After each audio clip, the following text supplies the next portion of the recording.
Christmas is canceled unless you give me $15,000, my mother announced over the phone on December 10th. I need it by tomorrow, or I'm telling everyone you're the reason we're not celebrating. I sat in my car outside my daughter's school, watching parents pick up their kids. Mom, I don't have $15,000 to spare, I said calmly. You just bought a new car, she shot back. Don't lie to me, Patricia. You have money.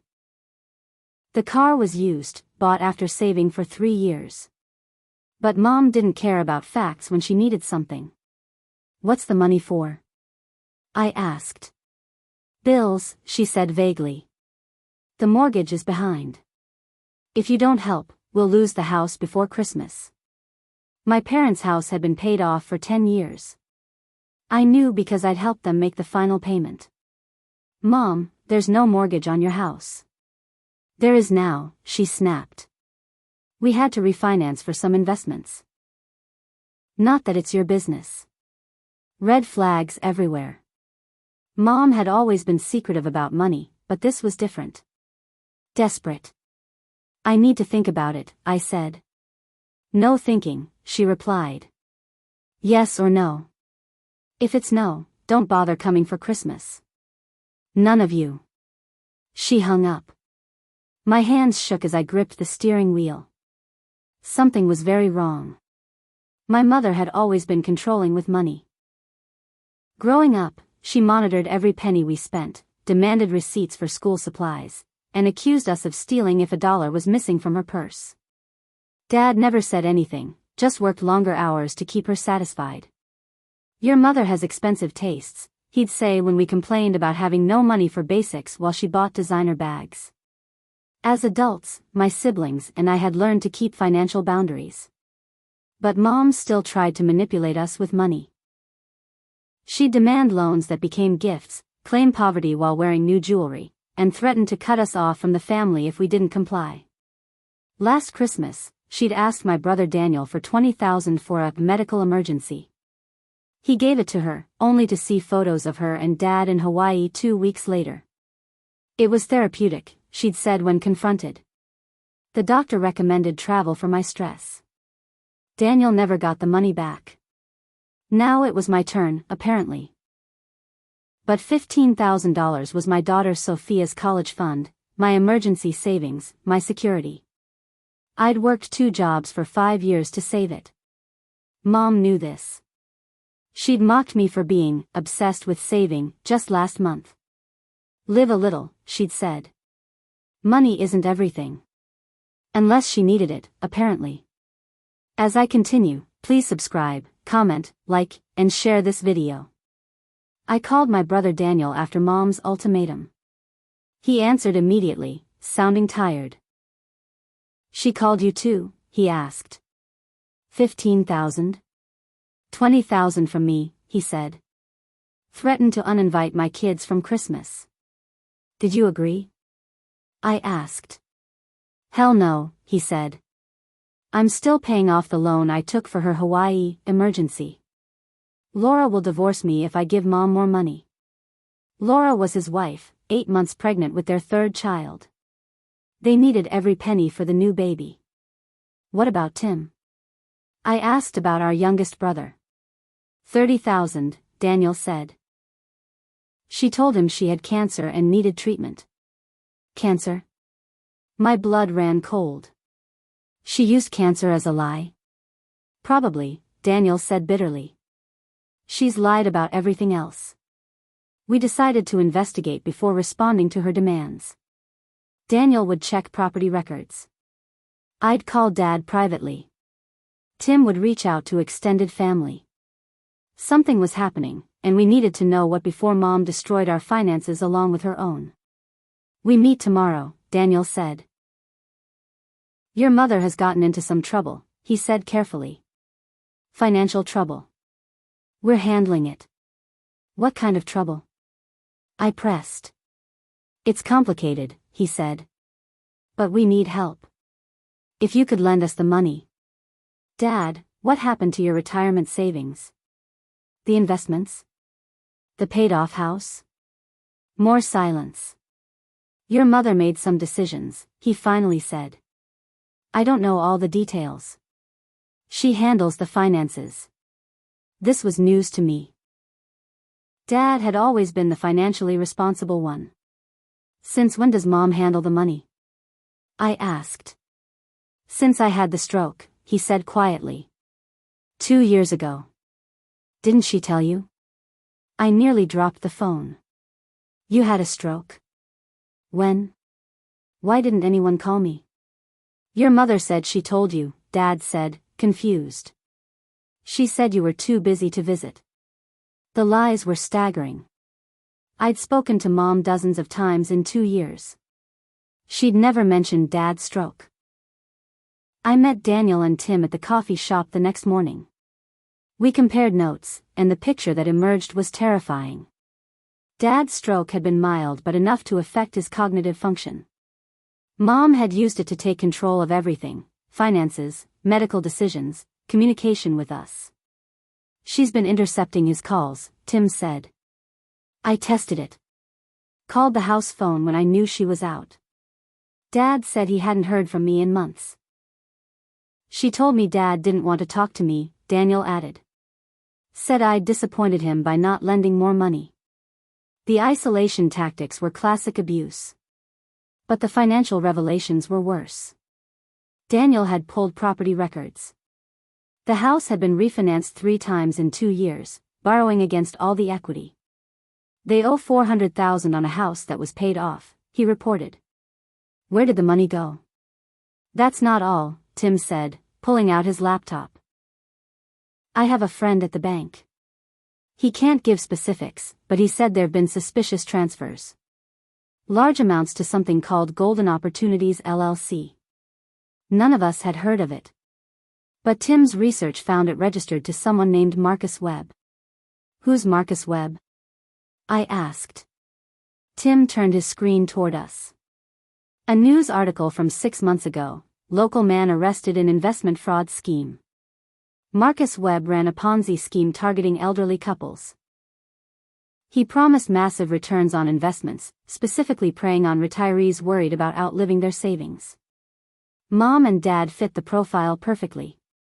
It says here he stole over $3 million from 40 victims before getting caught, Daniel read. Most never recovered their money. Mom fell for a scam? Tim asked, incredulous.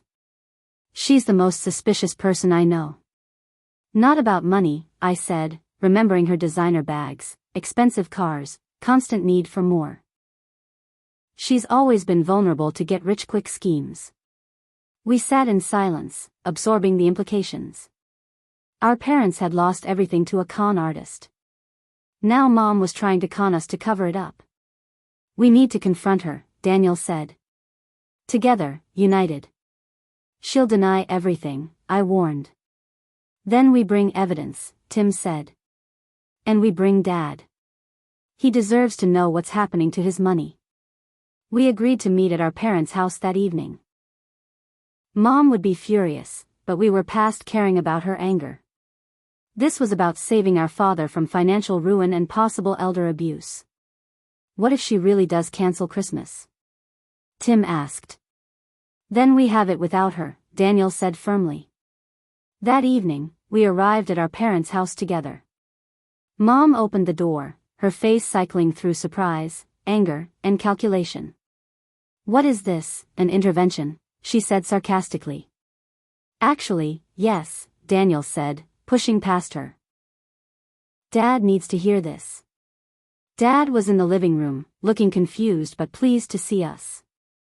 All my kids here, he said, smiling. Must be Christmas already. Not according to Mom, I said. She's canceled it unless we give her $65,000 collectively. Dad's face fell. What? Eleanor, you said they refused to help with the bills. They did, Mom said quickly. They're being selfish. No, Tim said, pulling out his laptop. We're being smart. Mom, we know about Marcus Webb. Mom went white. I don't know what you're talking about. The investment fraud? Daniel continued. The $400,000 you gave him? The refinanced house? Dad stood up shakily. 400,000? Eleanor, you said it was 50,000. So Dad knew something but not everything. Mom had been lying to him too. It was an investment, Mom said desperately. It would have paid off if that criminal hadn't. If you hadn't fallen for an obvious scam, I interrupted. Mom tried to deflect, blame, and manipulate. But we had evidence. Bank records Tim's friend had suggested we request. Property documents. The news articles about Marcus Webb. You gave our retirement to a criminal, Dad said, sinking back into his chair. Everything we worked for. I was trying to make us rich, Mom protested. You were always content with just enough. I wanted more. So you risked everything? Dad's voice broke. Without telling me? You had a stroke. Mom shouted. You couldn't make decisions. His stroke was mild, I said, pulling out medical records I'd requested. Doctor said he retained full cognitive function. You lied about his condition to take control. Mom glared at me. How dare you investigate me? How dare you lie to us? Daniel shot back. About Dad's health, about the money, about everything? The truth came out in pieces. Mom had been secretly gambling for years. Online poker, casino trips while Dad was at work. She'd hidden losses by juggling credit cards. When Dad had his stroke, she saw an opportunity. Took control of finances, borrowed against the house to cover gambling debts. Then Marcus Webb appeared, promising to triple her money. She gave him everything, including Dad's pension. The bank called today, Dad said quietly. They're foreclosing. We have 30 days. The room went silent. Mom had hidden even this from us. You were going to take our money and run, Tim said to Mom. Leave Dad to face foreclosure alone. Mom didn't deny it. Her silence was admission enough. I found plane tickets, Dad continued. One way to Costa Rica. Just one ticket. Mom's escape plan was clear now. Take what she could from us, abandon Dad, disappear before the consequences hit. You're a monster, Daniel said flatly. 40 years of marriage and you are going to abandon him? He's useless now, Mom spat, her mask finally off completely. Can barely remember things. Why should I suffer because he got sick? Dad flinched as if slapped. We surrounded him protectively. Dad's not useless, I said firmly. You are. A parasite who destroyed everything he built. Get out, Tim told Mom. Leave now, or we call the police for elder abuse. Mom laughed. This is my house. Not for long, Daniel said. And if you want any help from us, you'll sign divorce papers and leave tonight. Mom tried to negotiate, but we were done. Daniel called his lawyer friend who specialized in elder abuse. Within an hour, we had emergency documentation started. Mom was removed from all accounts and medical decisions. You can't do this, she protested. I'm his wife. Not for long, the lawyer said. Elder financial abuse is a felony. You can cooperate or face charges. Mom chose cooperation, barely. She signed preliminary papers and packed a bag. Where will I go? She asked, suddenly pitiful. Costa Rica? I suggested coldly. Oh wait, you can only afford one ticket.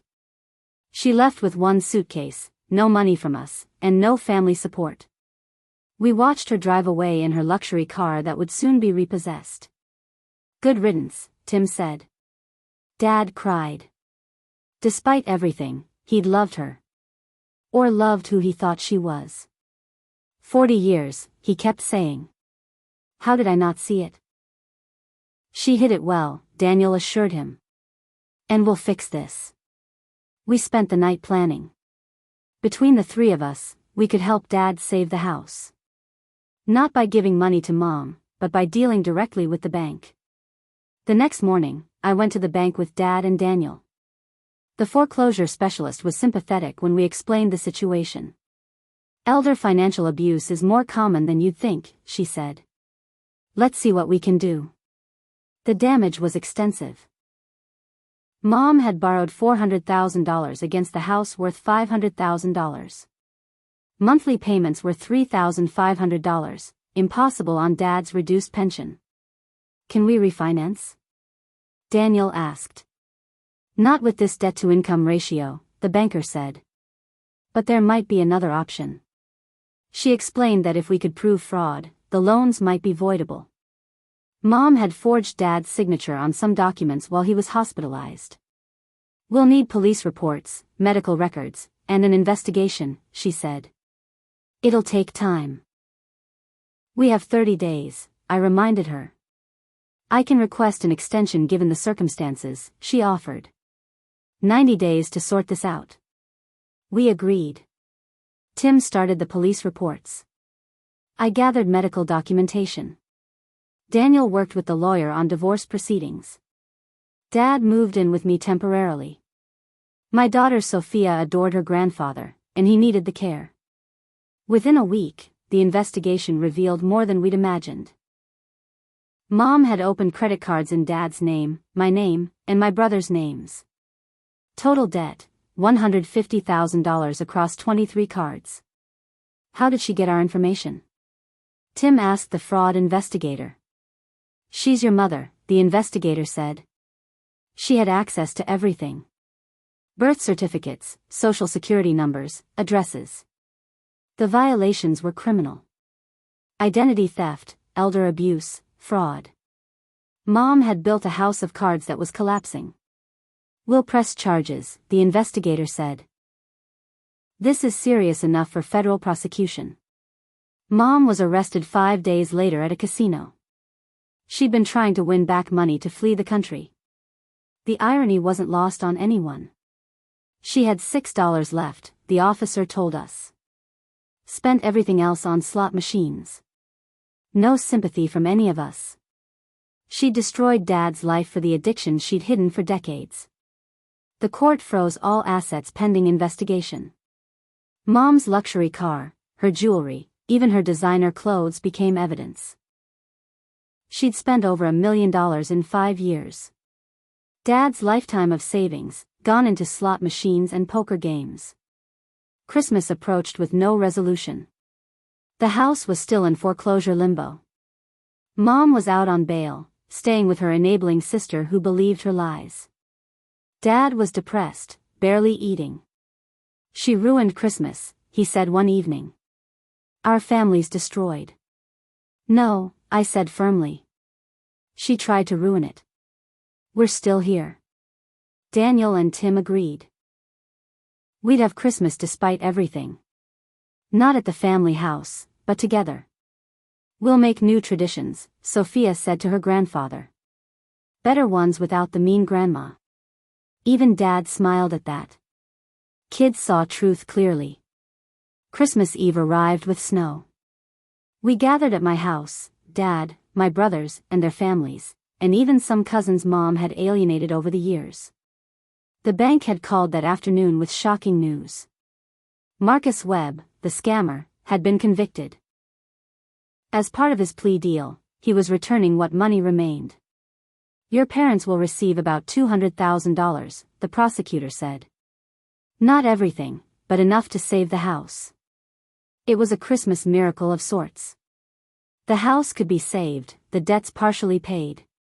Dad would keep his home. We shared the news at dinner. Dad cried with relief. The house held 40 years of memories, despite Mom's attempt to destroy them. We'll help with the rest, Daniel said.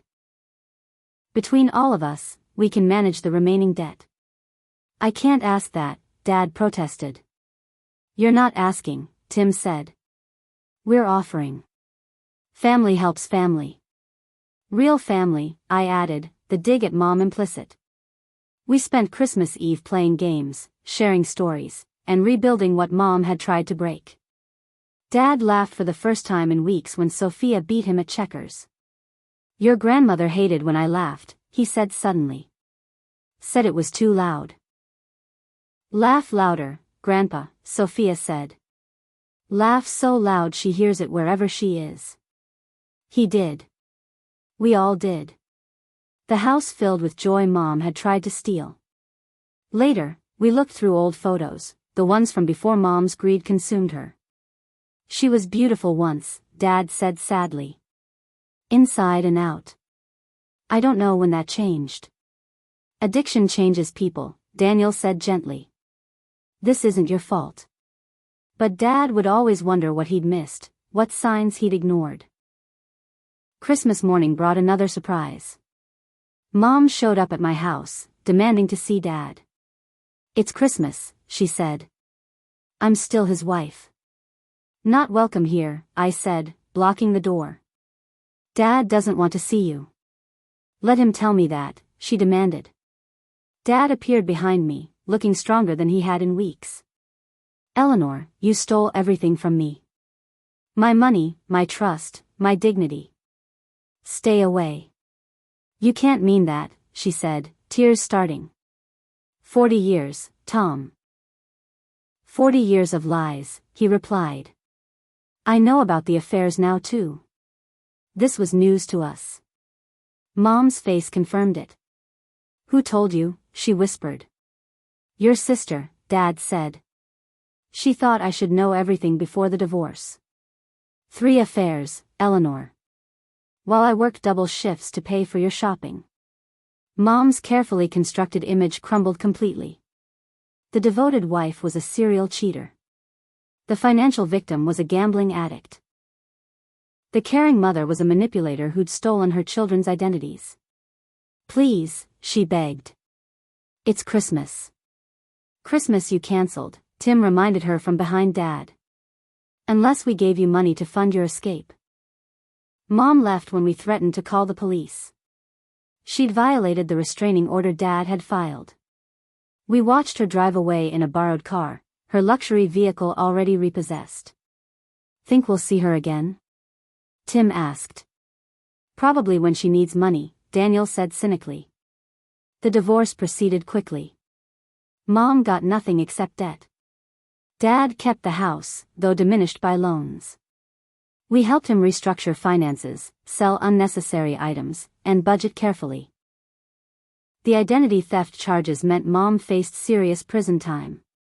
She took a plea deal, 2 years incarceration, 5 years probation, mandatory gambling addiction treatment. It's not enough, Tim said when we heard. She destroyed Dad's life. But he's rebuilding, I pointed out. That's more than she can say. Dad moved back to his house in spring. We'd helped him pay down enough debt to make it manageable. He joined a support group for elder abuse victims, finding community with others who'd been betrayed by those they trusted most. I'm not alone, he told me after his first meeting. So many of us were fooled by people we loved. The tragedy was common, but so was the recovery. 6 months later, Mom wrote from prison. Not an apology, but a demand. She needed money for commissary, claimed other inmates were threatening her. Do not send anything, the elder abuse counselor advised. This is manipulation continuing from prison. We didn't respond. Mom wrote again, angrier. Then again, pleading. Eventually, the letters stopped. She'd found another target, probably. Dad thrived without her. He rekindled old friendships Mom had discouraged. Took cooking classes she'd mocked him for wanting. Even started dating a widow from his support group. Is it too soon? He asked nervously. It's your life, I told him. Live it. He did. Traveled to places Mom had deemed boring. Volunteered at the library she'd called a waste of time. Became the grandfather my daughter needed, present and engaged. Grandpa's happier now, Sophia observed. Without the mean grandma trying to control him. Truth from a child's mouth. Mom had been a weight dragging him down. Without her, he floated back to himself. Christmas came again. We gathered at Dad's house, reclaimed from foreclosure and filled with new memories. No one mentioned Mom. She'd become a cautionary tale, nothing more. Mom got out after 18 months, early release for good behavior. She called Dad immediately, wanting to reconcile. "I've changed," she claimed. "Prison taught me humility." Dad didn't take the call. He'd changed his number months ago. She tried reaching out to us kids. Daniel blocked her. Tim ignored her. I answered once, curious. "I need help getting back on my feet," she said. "Just a small loan. 5,000. Some people never change." "No," I said simply. "You destroyed our trust and Dad's life. Find help elsewhere."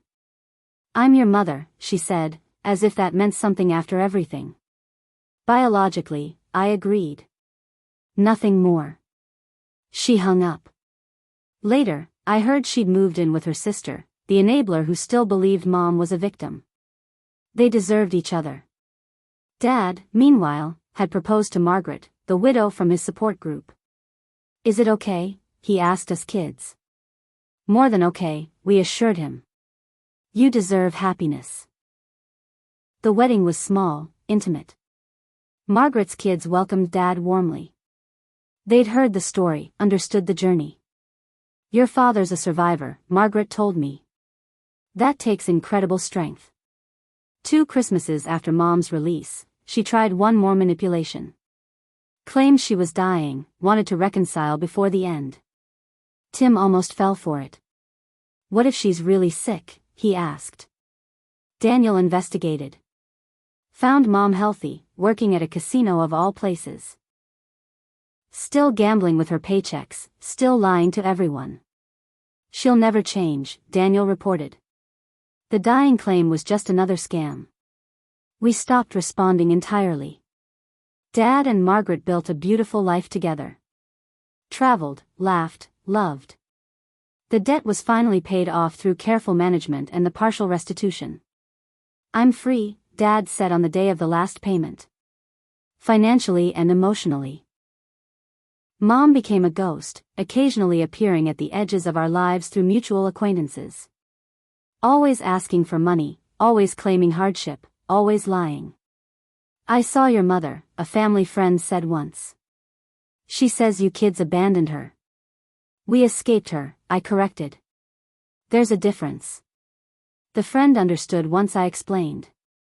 Mom's reputation preceded her now. No one trusted her stories. Christmas became our healing time. Each year, we gathered at Dad and Margaret's, creating new traditions.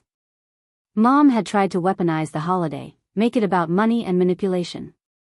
5 years after that terrible December when Mom demanded $15,000 or no Christmas, I got another call from the bank. This time, about my account. "We've noticed some unusual activity," they said. "Someone's been trying to access your information." Mom, probably. Still trying to steal, still thinking she deserved what others earned. "Thank you for the alert," I said. "Please flag the account for extra security." They did. Mom's attempts failed. She'd taught us to be vigilant, if nothing else. Dad was 80 now, happy and healthy with Margaret. The stroke damage had healed mostly. He walked daily, played with grandchildren, lived fully. "I wasted so many years," he sometimes said. "But I'm grateful for these ones." Mom was 72, alone, still gambling, still grifting. Choices have consequences, and hers had compounded over time. We heard she'd been evicted from her sister's house for stealing. Now she lived in a welfare motel, claiming everyone had betrayed her. She betrayed herself, Dad said when he heard. And everyone who loved her. No anger in his voice anymore, just sadness for the woman she could have been. That Christmas, Dad stood to make a toast. "To family," he said, "the ones who stay when times are hard. Who choose love over money, trust over manipulation." We raised our glasses, but Dad wasn't finished. "I lost everything to someone I trusted," he continued. "But I gained more in return. Real love, honest relationships, true family." Margaret squeezed his hand. She understood the journey from betrayal to healing. Eleanor tried to cancel Christmas over money, Dad said. But Christmas isn't about money. It's about connection. She never understood that. Her loss, Daniel said firmly. Our gain, Tim added. We drank to that. To surviving Mom's financial abuse. To Dad's recovery. To family bonds that money couldn't buy or break. Sophia, now a teenager, asked, "Do you ever forgive someone like Grandma Eleanor?" Dad considered. You can forgive without forgetting. Without letting them hurt you again. I've forgiven your grandmother for my own peace. But she'll never be part of my life again. Wise words from a man who'd learned the hardest way possible. Some people are too toxic to keep, even if they're family. Especially if they're family. Years passed. Mom faded from our active thoughts, becoming just a cautionary tale we told new partners and growing children. Never let money control you, we'd say. Never let it become more important than people. Dad and Margaret had 5 beautiful years together before she passed from cancer. He mourned deeply but gracefully, surrounded by family who actually cared. Mom didn't even know Margaret had died. She'd lost the right to know our lives. At Margaret's funeral, Dad spoke about second chances. Margaret showed me love could be trustworthy again, he said. After Eleanor's betrayal, I thought I'd never trust. Margaret proved me wrong.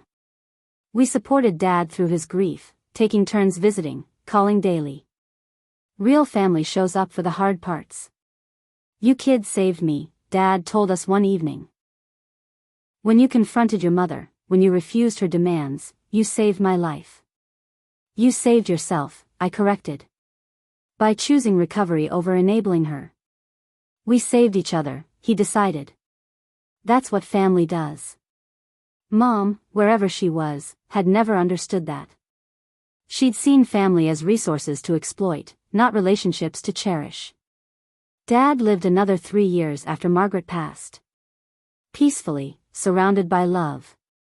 His final Christmas was quiet but joyful. No regrets, he told us. Not anymore. He passed in his sleep that January, aged 88. We found he'd left everything to the grandchildren's education funds. Invest in the future, his note said. Not the past. Mom didn't come to the funeral. We didn't tell her he'd died. She'd lost that privilege through her choices. Someone must have told her though. She called Tim months later, crying about not saying goodbye. You said goodbye when you stole from him, Tim told her. When you planned to abandon him. That was your goodbye. She hung up. That was 5 years ago. We don't know if Mom's still alive. Don't care enough to check. She became irrelevant to our lives. The grandchildren barely remember her. She's just the grandma who was mean to Grandpa. Dad's memory, though, lives on. In our financial wisdom, our family closeness, our understanding that money is tool, not master. Every Christmas, we remember that horrible December when Mom tried to extort $65,000 from her children. How the bank's call about fraud saved us all. Looking back, the signs were always there.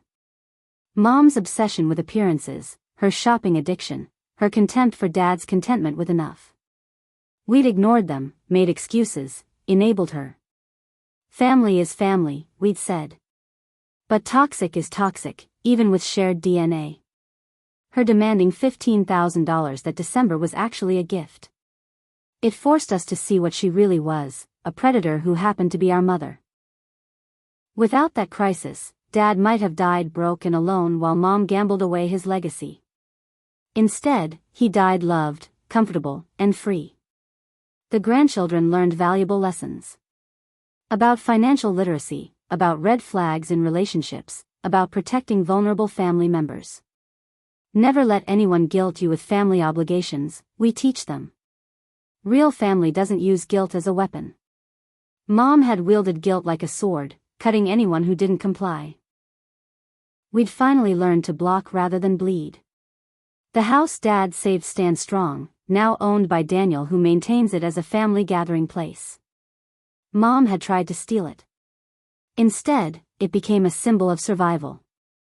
Every Christmas, we gather there.